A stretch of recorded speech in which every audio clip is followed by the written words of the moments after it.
everybody, what's up? So a couple of videos ago I asked you guys to send me questions on my various social media accounts, and you did. And so today's the day where I answer all of them. I don't even know which questions you guys really asked me. Let's get started. Alright, let's start with a video where I actually asked you guys to ask me questions, and then I'll delve more into the internet. Alright, 4C Created Beautifully says, how does your family feel about your traveling? How is Delaney doing? Love your videos, girl, keep being awesome.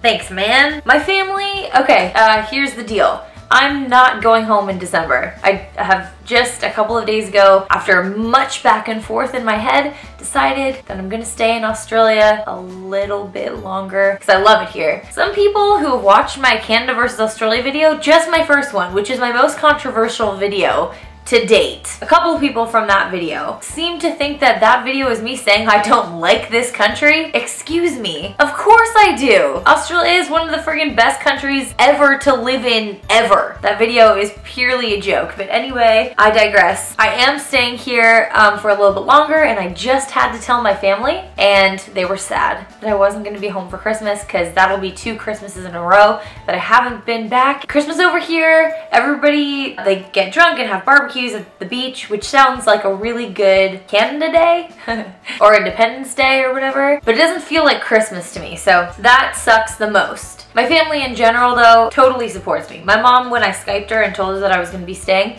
she was like, I mean, I'm really sad that you're not going to be home, but I've encouraged you to travel for your whole life, and I can't hold it against you. Okay, how's Delaney doing? Delaney's doing excellently. She lives in Canada now. She did live in France and India and Thailand. We're traveling twins. But yeah, she is doing pretty well, and as soon as I get home, you better believe that I'm going to film with her. Alright, Love to Laugh 113 says, I can't really think of any good questions, but I was wondering if you ever finished reading House of Leaves. I remember you said you bought it a while ago, and I'm dying to know what you thought about it.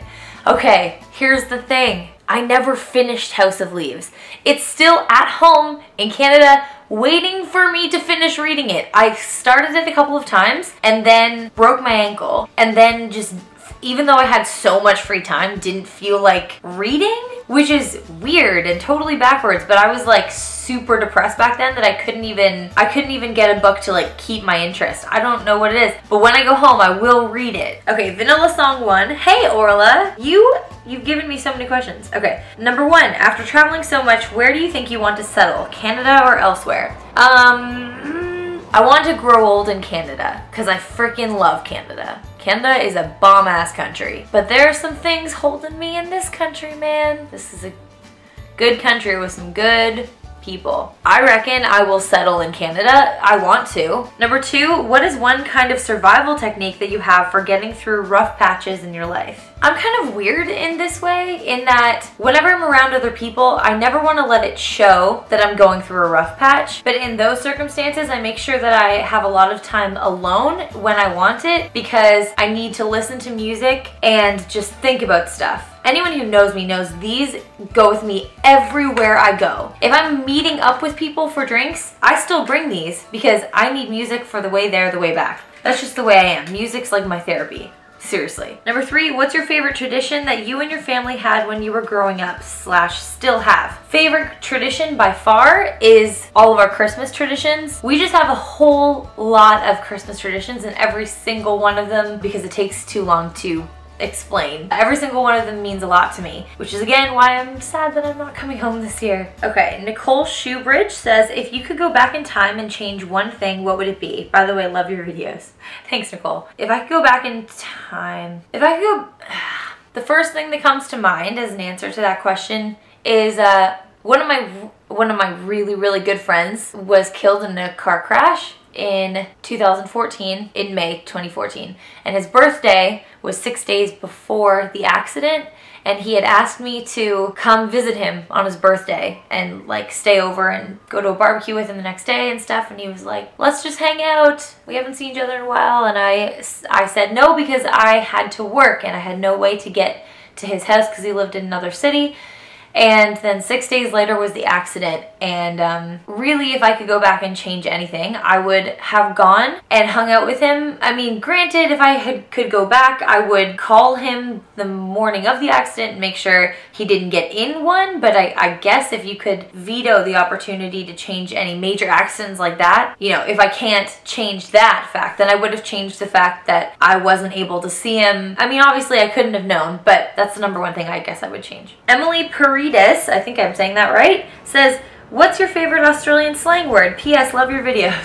Thank you, Emily. My favorite Australian slang word. Slang? I reckon it's the word reckon or heaps, but I don't know if that counts as a slang word. Arvo is a cool word that they use for afternoon, and also Sunday sesh. I really like that. Sunday sessions are excellent here when people just get on the piss, get super drunk on Sundays and just have a blast with people and listen to live music, and so I reckon any of those words. Sonia Ethaniel says, I'd like to know if you had any more paranormal experiences. I've had a lot of paranormal experiences in that I can feel if something is odd. I know for people who don't believe in the paranormal, supernatural, whatever you want to call it, I seem crazy to them because I'm like, man, there's no doubt in my mind that there's something else going on, because there isn't. Like, no one could ever possibly convince me otherwise, because I personally have proof that it does. There's so many times where either my intuition kicks in like crazy. Like, I have insane intuition, which I think has something to do with the supernatural. Also, ever since I was a kid, I've always loved hanging out in graveyards. Like, even just sitting there to eat my lunch, or to be there to talk with someone else who's alive, but like go there with someone and hang out at the graveyard. I've always had like this weird connection to the supernatural. So in short, yes, I've had supernatural experiences, nothing like the house that we lived in where I made that video, but I've just had tons and tons of both intuition things where I'm like, I feel in my bones like this is gonna happen, and then it does, which has happened several times. Or just being in a weird area or in a house where you're like, something went on here, I can feel that this is not giving me a good feeling right now. It happens to me all the damn time, and I love it, wouldn't change it for the world. As long as I don't feel like I'm in serious danger, I welcome it. Worm739 says, what is literally the time that you have misjudged someone the most? And this one I would appreciate if you can answer it here. Oh man, misjudged? I feel like I'm actually a really excellent judge of character. I'm trying to think if I ever got it like seriously wrong. The first thing that comes to my head when I think about when I misjudge someone, because I don't have a real life experience of misjudging someone super extremely, the number one person that I used to really not like is Taylor Swift. And now I'm obsessed with her. Way back when in 2006, I was like, I don't like her, but I had no reason to not like her. And now she's like part of my everyday life.